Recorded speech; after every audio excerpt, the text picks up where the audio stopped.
រឿងការត្រប់សងគុណរបស់ត្រីមាសនៅពេលដែលបរិសម្នាក់លើកកំបិតចង់សង្កាត់ត្រីមួយនោះនៅពេលនោះក៏មានលីងអឺក៏បានឃើញត្រីមាសនោះហើយស្រក់ទឹកភ្នែកយ៉ាងខ្លាំងលីងអឺគឺមានចិត្តអាណិតយ៉ាងខ្លាំងហើយក៏បានចំណាយប្រាក់មួយដុំទិញត្រីយកទៅប្រឡេងនៅសមុទ្រនៅពេលដែលត្រីនោះចូលទៅដល់សមុទ្រភ្លាមនៅពេលនោះក៏ខ្លាចទៅជាមនុស្សម្នាក់នោះណាក៏មិននឹកស្មានដល់ថាបរិសនោះគឺជាបរិសនោះគឺជារាជបុត្រាស្ដេចនាគទី3នៅពេលដែលរាជបុត្រាទី3ត្រឡប់ចូលវាំងវិញក៏បានស្បត់ថាត្រូវតែតបស្នងសងគុណអ្នកដែលមានគុណនៅពេលនោះក៏បានបញ្ជាតបសមុទ្រទាំងអស់ទៅស្វែងរកនាងនៅពេលនោះគឺតបបង្កងបង្គាបញ្ជាទៅទាំងយប់តែម្ដងពួកអញត្រូវតែឡើងទៅដើម្បីស្វែងរកអ្នកមានគុណរបស់ខ្ញុំម្នាក់គេក៏បានចំណាយលុយបានចំណាយប្រាក់មួយដុំបានទិញត្រីមាសប្រឡែងចូលក្នុងទន្លេពេលដែលរកឃើញហើយត្រូវតែនាំនាងមកជួបខ្ញុំត្រូវតែតបស្នងសងគុណនាងនៅពេលនោះតបក្រានបង្គាក៏បានខ្លាចខ្លួនទៅជាមនុស្សឡើងច្រាំងពួកគេក៏បានទៅរកគ្រប់ផ្ទះគ្រប់ច្រកល្ហក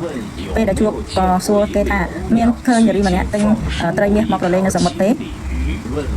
សួរឡើង3ថ្ងៃជាទីបញ្ចប់ក៏បានសួរប៉ះដល់យាយអ្នកលក់បន្លែមួយក៏សួរថាខ្ញុំដឹងហើយគឺជាលីងអឺដែលនៅខាងកើតនៃភូមិនៅពេលនោះនាងក៏បានឆ្លងកាត់នៅផ្សារហើយក៏បានឃើញគេកំពុងតែចិត្តសម្រាប់ត្រីមាសនោះនាងក៏យកលុយទៅទិញត្រីនោះបន្លែងនៅទន្លេនៅពេលនោះក៏តបនាគរាជក៏បានទៅដល់ផ្ទះលីងអឺពេលដែលចូលទៅលីងអឺកំពុងតែអង្គុយស្រក់ទឹកភ្នែកនៅចិត្តក្រែឪពុកដែលកំពុងតែឈឺមើលទៅទឹកមុខគឺស្លេកស្លាំងណាស់គឺខ្សោយមែនតើនៅប៉ុន្មានថ្ងៃមុនឪពុករបស់គាត់បានឡើងក្នុងកាប់អស់មិនប្រុងប្រយ័ត្នក៏បានដួលបាក់ជើងហើយក៏បានទទួលនៅភាពរងាញាក់ញ័រក៏គ្មានលុយទិញថ្នាំទេហើយក៏បានដេកដើម្បីព្យាបាលជំងឺរហូតនាងលីងអឺបុរសតែរៀងវ័យចំណាស់បាននិយាយថាផ្ទះម្ចាស់របស់ខ្ញុំគឺអរគុណដល់នាងដែលនាងបានជួយសង្គ្រោះជីវិតដល់គាត់អញ្ជើញនាងទៅដើម្បីតបស្នងសងគុណលេងអក៏បានងើយមុខឡើងក៏និយាយដោយសប្បុរសថាជួយអ្នកមានគុណជួយជីវិតខ្ញុំមិនបានជួយនរណាគេទេពេល3ថ្ងៃមុននាងទៅផ្សារបានទិញត្រីមាសបន្លែងទៅសមុទ្រនោះគឺជាម្ចាស់របស់ខ្ញុំលោកតាក៏និយាយថានោះគឺជាស្ដេចនាគទី3ឥឡូវនេះក៏បានចាត់ឲ្យពួកខ្ញុំមកទទួលនាងទៅវិញមិនខ្វល់ថានាងចង់បានអ្វីទេគាត់ក៏អាចបំពេញបំណងដល់នាងដែរនាងក៏ស្ដាប់ហើយក៏នឹកឃើញដល់រឿងនោះហើយក៏នាងក៏វិក្បាលថាខ្ញុំគ្រាន់តែអាណិតត្រីនោះចំពោះដែលគេសម្រាប់ត្រីហ្នឹងមិនគិតស្មានដល់ថាពួកអ្នកចង់តបស្នងសងគុណទេពួកលោកត្រឡប់ទៅវិញទៅឪពុករបស់ខ្ញុំឈឺខ្ញុំមិនអាចទៅបានទេលោកតាចាស់ជួបឃើញថានាងមិនព្រមទៅហើយក៏បើសិនជាអ្នកនាងនៅតែមិនទៅម្ចាស់របស់ពួកខ្ញុំក៏អាចមកទីនេះផ្ទាល់បានដែរបើសិនជានាងមានការលំបាកអីនាងត្រូវប្រាប់គាត់ឲ្យបានដឹងគាត់ថាគាត់ប្រកាសជាអាចជួយនាងបានលីងអឺក៏បានលើកឲ្យមើលជំងឺរបស់ឪពុកហើយក៏និយាយថារៀងៗដល់និយាយថាលុយព្យាបាលឪពុកមិនទាន់មានទេរបួសកាន់តែធ្ងន់ទៅ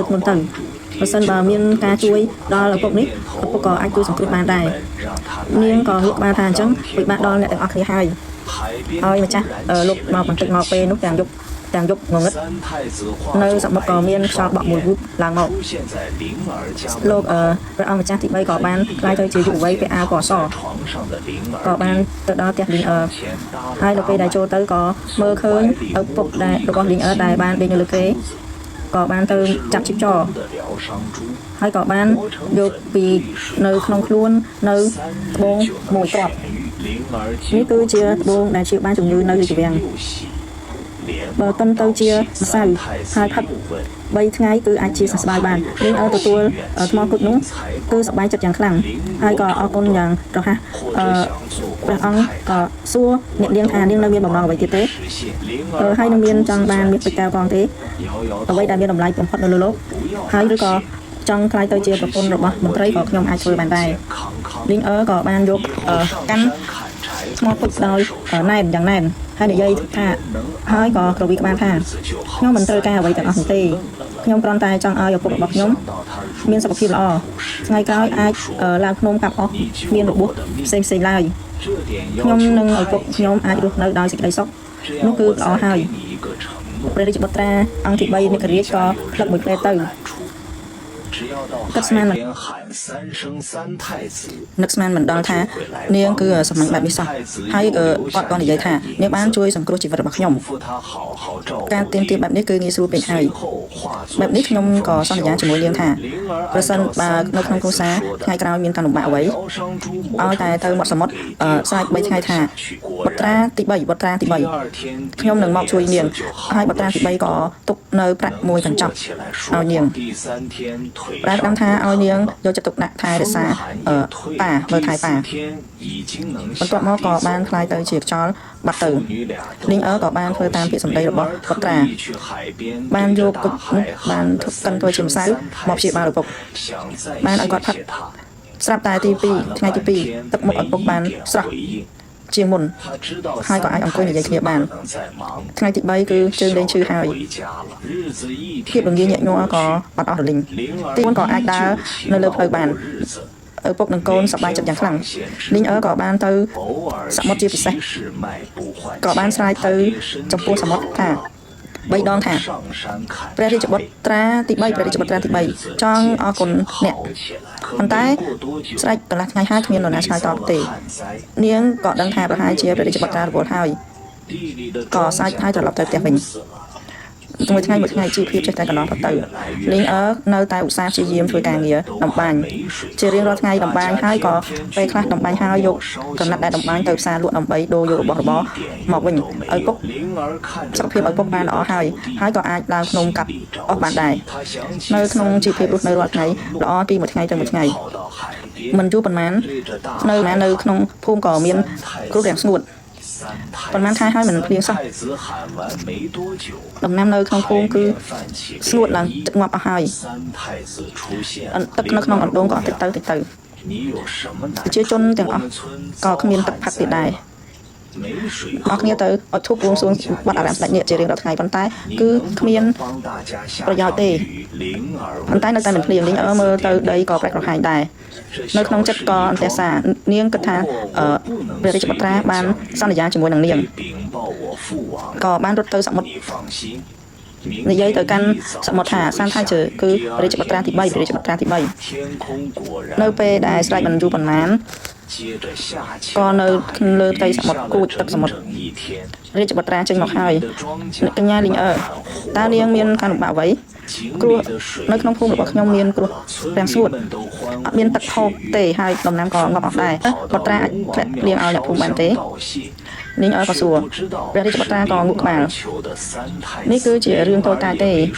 ប៉ុន្តែខ្ញុំមិនអាចធ្វើផ្ដេសផ្ដាស់បានទេខ្ញុំត្រូវតែធ្វើរាយការណ៍ប្រាប់នៅ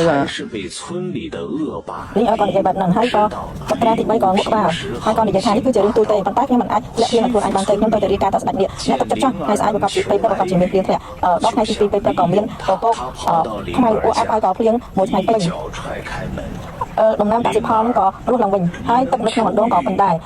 អ្នកភូមិទាំងអស់គ្នាគឺមានការសប្បាយយ៉ាងខ្លាំងក៏បានទៅដល់វត្តស្ដេចនេះអត់ធុកអរគុណស្ដេចនេះគឺមិនដឹងថាលីងគឺបានសុំបុត្រាទី3ទេលីងក៏មិននិយាយអ្វីក៏នៅតែបន្តការងារជីវភាពរស់នៅរាល់ថ្ងៃរបស់ខ្លួនរឿងទាំងនេះត្រូវបានលីអូដឹងហើយលីអូជាធម្មតាគឺធ្វើរឿងអាក្រក់កោងកាចធ្វើបាបវិជានរាជពេលដែលឃើញលីងសុំទឹកភ្លៀងបានក៏ចង់កេងប្រវាញ់លីងក៏ទៅដល់ផ្ទះលីងហើយក៏តបទ្វារមួយជើងបើកទ្វារឡើងលីងអ្នកនាងអាចសុំទឹកភ្លៀងបានប្រកាសជាស្គាល់ស្ដេចនេះជាសំខាន់ឆាប់ទៅសុំស្ដេចនេះឲ្យអ្នកទឹកកងមកខ្ញុំមកបើអញ្ចឹងទេខ្ញុំនឹងមិនគួរសមចំពោះឪពុករបស់អ្នកទេលីងហើយយ៉ាងខ្លាំងហើយក៏ថយទៅក្រោយមួយជំហានខ្ញុំអត់មានសមត្ថភាពនឹងទេដូច្នេះហើយឡងផងក៏នេះគឺជាភ្លៀងដែលស្ដេចនេះបានបង្អោចុះមកមិនពាក់ព័ន្ធនឹងខ្ញុំទេសូមអ្នកកុំប្រហាក់ខ្ញុំអីលីអូក៏បានចាប់ដៃលីខ្ញុំសើបអស់ហើយគឺនាងទៅមាត់ទន្លេស្រែកហើយគឺមានភ្លៀងធ្លាក់បើសិនជាមិនជួយខ្ញុំទេខ្ញុំនឹងយកឪពុករបស់នាងទៅលើភ្នំបោះចោលចុះមកខាងក្រោមហើយមិនជួយបាយទេដូច្នេះហើយមានតែយល់ស្របទៅតាមសំណើដូច្នេះហើយក៏នាងបានហៅរាជបុត្រាទី3មកនិយាយអំពីស្ថានភាពរាជបុត្រាទី3ស្ដាប់ហើយថាយ៉ាងខ្លាំងនិយាយថាបុរសនេះក៏ខុសខ្លាំងណាស់ខ្ញុំមិនអាចជួយបំសម្រេចបំណងបានទេប៉ុន្តែខ្ញុំក៏មិនឲ្យទេសម្រាប់នេះដែរបុត្រាទី3ក៏បានត្រឡប់ទៅក្នុងភូមិវិញជាមួយនឹងលីងឃើញលីងអូកំពុងតែយកដំបងក៏សម្ដៅទៅលីងអូហើយក៏ឈប់កាន់ដំបងឲ្យឈប់ជាមិនតាន់ឈប់សិនឯងហ៊ានមើលងាយអ្នកមានគុណរបស់យើងផងនឹងគ្រួសាររបស់នាងតាមខ្ញុំណា លីងអូក៏បានឃើញនៅចែកលីងអូក៏បានឃើញយុវជនម្នាក់ពាក់អាវសមិនខ្វល់ហើយនិយាយថាអ្នកគឺជានរណាកុំមករលដាក់ខ្លួនអសោះបទទី3ក៏លើកដៃបក់បន្តិចទៅលីអូក៏រត់ខ្យល់បក់អញ្ចឹងក៏ដួលនៅលើដីលើមិនរួចទេបទនិយាយទៅកាន់អ្នកភូមិថាកញ្ញានាងគឺបានជួយជីវិតរបស់ខ្ញុំថាជួយនាងនរណាហ៊ានធ្វើបាបនាងហើយវិញប្រវាញ់នាងខ្ញុំគឺមិនអនុគ្រោះឲ្យទេអ្នកភូមិទាំងអស់ទៅដឹងថាលីងគឺធ្លាប់ជួយកូនស្ដេចទី3គឺសុទ្ធតែអរគុណនាងទាំងអស់លីងអូគឺភ័យយ៉ាងខ្លាំងហើយក៏អោនក្បាលគោរពឲ្យសូមលើកលែងទោសបទទី3ស្ងប់បន្តិចហើយក៏និយាយថាដោយសារតែអញជាបុគ្គលជនថ្ងៃនេះខ្ញុំលើកលែងទោសឲ្យអញចោះកុំហ៊ានធ្វើខុសទៀតបើសិនចឹងទេខ្ញុំនឹងយកអញទៅបោះចូលក្នុងសមុទ្រក្រោយមកលីងអូហ្នឹងក៏មិនហ៊ានធ្វើអ្វីទេក៏អរគុណកូនស្ដេចយកក៏កំហុសមួយដោយសារតែអញជាបុគ្គលជនដូច្នេះយើងអញគ្រោះឲ្យអញទៅចោះថ្ងៃក្រោយកុំធ្វើថ្ងៃក្រោយបើអញនៅតែធ្វើអាក្រក់ទៀតយើងយកអញទៅបោះចូលក្នុងសមុទ្រឲ្យទៅស៊ីលីងអូឆ្លើយឲ្យអរគុណយ៉ាងខ្លាំងគេមិនហ៊ានធ្វើអាក្រក់ទៀតទេក្រោយមកបទទី3ក៏បានជួយធ្វើទំនុកទឹកឲ្យប្រជាជនដើម្បីកុំឲ្យមានគ្រោះរាំងស្ងួតតទៅទៀតអ្នកភូមិទាំងអស់សុទ្ធតែអរគុណលីងហើយក៏រៀនសូត្រនៅទង្វើសប្បុរសសន្សំកុសលរបស់នាងនៅក្នុងភូមិមានបរិយាកាសកាន់តែល្អឡើងលីងគឺរស់នៅក្នុងជីវភាពរស់នៅសាមញ្ញហើយក៏នាងមិនបានយកមាសពេជ្រកៅកងពីបទទី3ដែរនាងក៏មិនចង់មានស្រុកស្ដំអ្វីនោះដែរគ្រាន់តែឲ្យអ្នកទាំងអស់គ្នារស់នៅបានសុខសប្បាយប៉ុណ្ណោះនៅក្នុងភូមិមានសភាពស្ងប់ស្ងាត់និងសុខសប្បាយហើយបទទី3ក៏តែងតែចងចាំនៅគុណបំណាច់របស់នាងនិងធ្វើថែរក្សានាងនិងអ្នកភូមិតាមផ្លូវងងឹតក្រោយមកជាច្រើនឆ្នាំក្រោយមកលីងក៏បានចេះទៅហើយក៏តែងតែនិយាយរឿងនិទាននឹងចំពោះកូនធ្លាប់និយាយអំពីការជួយសង្គ្រោះត្រីមាសក្រោយមកនិយាយថាធ្វើមនុស្សគឺកុំចង់កេងចំណេញផលប្រយោជន៍អ្នកដទៃធ្វើសប្បុរសធម៌ឲ្យបានច្រើនថាមិនត្រូវថ្ងៃណាមួយនឹងមានកម្មផលតបស្នងប្រសិនបើធ្វើល្អហើយគ្មានកម្មផលតបស្នងនោះអ្នកជួយអ្នកដទៃពេលដែលយើងត្រូវការគេហើយតែគ្មានផលតបស្នងក្នុងចិត្តក៏ស្ងប់ចិត្តដែររឿងនេះប្រាប់ឲ្យយើងដឹងថាសប្បុរសធម៌គឺជាកម្លាំងអ្នកជាចុងក្រោយសរុបសេចក្តីទៅធ្វើជាមនុស្សកុំចង់កេងចំណេញអ្នកដទៃធ្វើល្អឲ្យបានច្រើននៅថ្ងៃដែលធ្វើនោះមិនប្រកាសថាតបស្នងភ្លាមទេប៉ុន្តែនៅពេលដែលយើងជួយអ្នកដទៃពេលចាំបាច់គេក៏ជួយយើងនៅពេលចាំបាច់ដែរនៅក្នុងចិត្តស្ងប់ស្ងាត់រឿងនេះបានប្រាប់ពួកយើងឲ្យដឹងថាខ្សត់ចិត្តស្ងប់ស្ងាត់រឿងនេះបានប្រាប់ពួកយើងឲ្យដឹងថាសប្បុរសធម៌គឺជាកម្លាំងមួយហើយក៏គឺជាការសប្បុរសធម៌មួយនឹងត្រឡប់មកវិញស្ដែងចេញពីផ្សេងគ្នាកុំឲ្យសប្បុរសធម៌ទូចហើយមិនព្រមទៅធ្វើកុំឲ្យតែចង់ធ្វើរឿងល្អឲ្យបានផលភ្លាមនៅក្នុងចិត្តមានចិត្តសប្បុរសធម៌ធ្វើអំពើល្អច្រើននៅមិន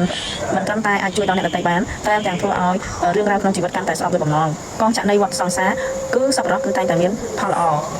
គឺផលល្អនេះក៏អាចឲ្យអ្នកជូននៅវីដេអូទាំងនេះឲ្យអ្នកជិតខាងដឹងដែរចា៎ចឹងសូម share វីដេអូនេះដើម្បីជាផលបុណ្យកុសលដល់អ្នកដើម្បីធ្វើអំពើល្អដល់អ្នកចា៎អរគុណបណ្ដាញ